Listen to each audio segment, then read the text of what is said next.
the violin-making town of Markneukirchen, Germany. In 1677, Moritz, Duke of Saxony, released an edict establishing a new guild for luthiers in a small town on the border of his domain, Markneukirchen. Around this time, there was a sudden influx of violin makers in Markneukirchen who were fleeing from religious persecution. Those luthiers were Bible-reading Protestants fleeing the latest turn of events in the Counter-Reformation. They had refused to convert back to Catholicism and had been ousted from their homeland in Bohemia. The makers in this part of Europe produced the violins of Bach's era, supplying instruments to the string ensembles of Lutheran churches in hundreds of towns and cities. 2 centuries after the Duke's edict, thousands of craftsmen on both sides of the Saxon-Bohemian border were producing half of the world's demand for stringed instruments. Markneukirchen had become a major center for the production of musical instruments. The area had become a global supplier of stringed instruments as well as many other musical instruments, and became known as the Musikwinkel or Musiknook of Germany. Markneukirchen luthiers were aware of other schools of violin making, for according to guild rules, all journeymen were expected to work for master makers in other areas before settling down and becoming master tradesmen themselves, and some chose to spend time in countries far away from home. Markneukirchen founding fathers. The initiator and first Obermeister of the guild was Christian Reichel, 1631–97, whose family would number more than 60 master makers. Caspar Hopf, circa 1650–1711, was another founding member, and the first of 8 generations of violin makers. His descendants founded another violin guild in Klingenthal, a few miles away, in 1716. The Schonfelder dynasty, beginning in 1658, was the earliest family of makers in Markneukirchen. 4 of the family were founding members of the guild. Numerous other violin-making families made names for themselves in the 18th and early 19th centuries, among them the Ficker, Glass, Glazel, Gutter, Ham, Hammig, Heberlein, Hoyer, Lorenz, Schuster, and Voigt families.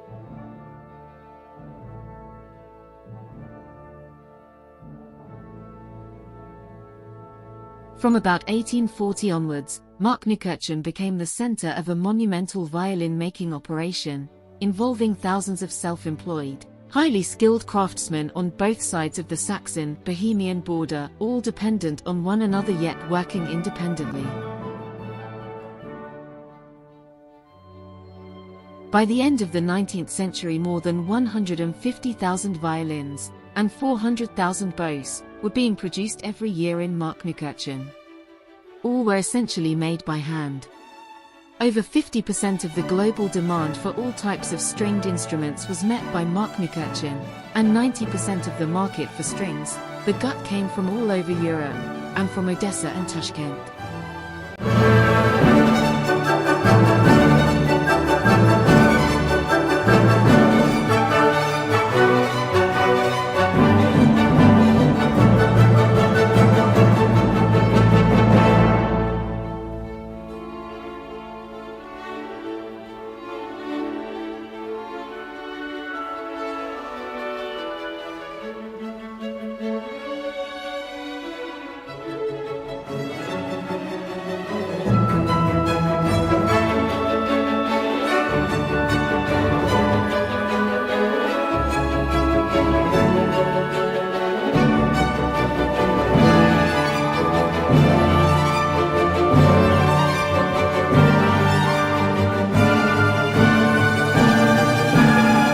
Cottage workers from the smaller towns around Markneukirchen, and, for violins in particular, from the nearby Bohemian town of Schonbach, would bring their wares in backpacks across the hills to sell them to the instrument dealers and distributors in Markneukirchen. Sometimes the violins would be finished, varnished and labeled in Markneukirchen workshops, but at other times they were made wholly in Schonbach, but still labeled "Made in Germany."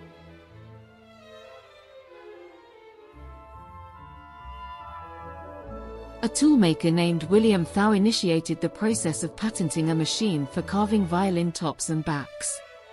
Two different versions of the machine were patented in Germany in 1904. The second version was also patented in France, Austria, Hungary, and the US. Thau himself was the proprietor of Julius Berthold and Company, a tool and machine-making factory in Klingenthal, near Markneukirchen.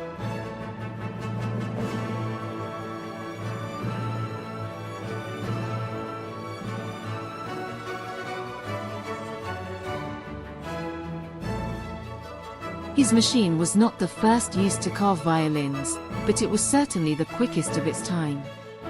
It employed a drum to mount 8 pieces of work, which were rotated at the same rate as a cylinder mounted with patterns. As the drum turned, a cutter, turning at 6,000 RPM, traveled along a screw, making the same cut on each of the 8 pieces. Of Markneukirchen's population of around 8,000, dozens were millionaires. The United States put a consular office in the middle of the town to handle the customs paperwork for what amounted to 2/3 of the entire US imports of musical instruments. At the turn of the 20th century, Markneukirchen was one of the most productive centers of musical instrument distribution in the world. The small German city was best known in the international music trade for its wholesale supply of inexpensive brass, woodwind, and stringed instruments and accessories.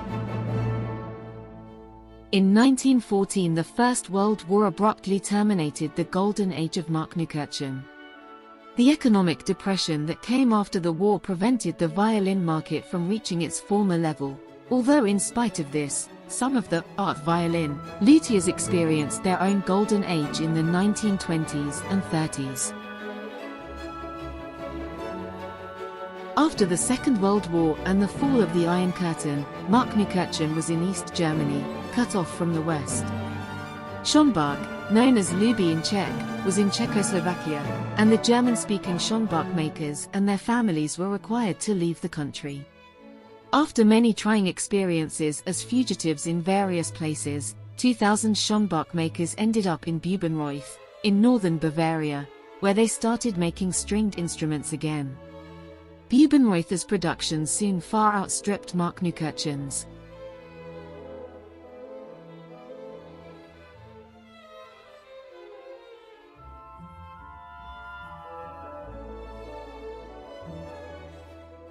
Decades later, Germany reunited, but by this time mass violin making had moved to Asia.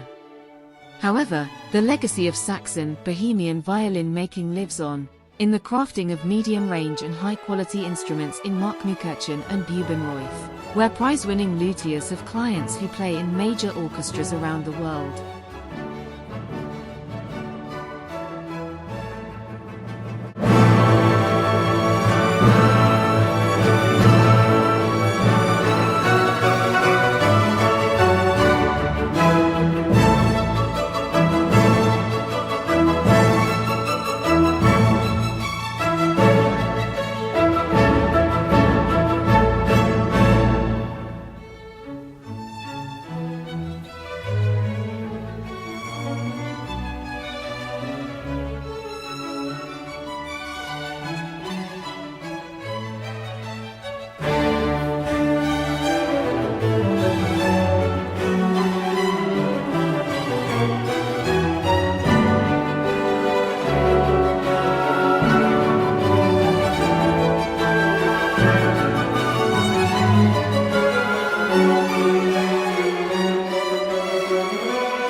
I hope you enjoyed this video. Thanks for watching.